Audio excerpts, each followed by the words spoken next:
Един на нула за отбора на Септември. Ивайло Лазаров, след като успя да открадне топка от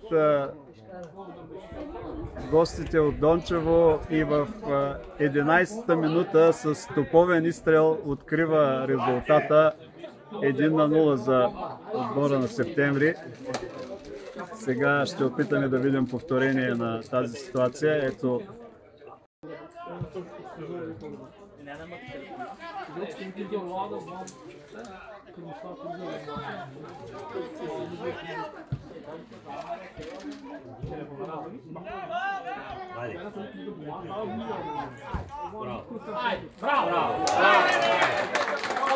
Отново Ивайло Лазаров.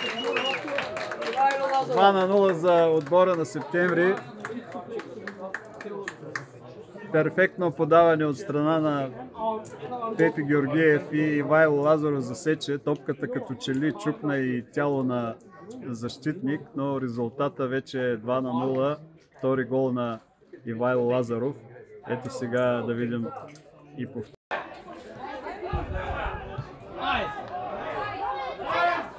Стилян Спасов сам срещу вратаря. И 3-0 за отбора на Септември. Владо Мирчев голмайстор.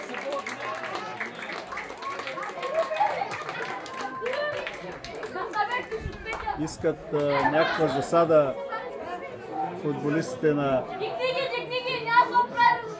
гостите. Стилян Спасов изведе Владо Мирчев и 3-0 за отбора на Септември. Ето сега ще видим и повторение на тази ситуация за отбора на Септември.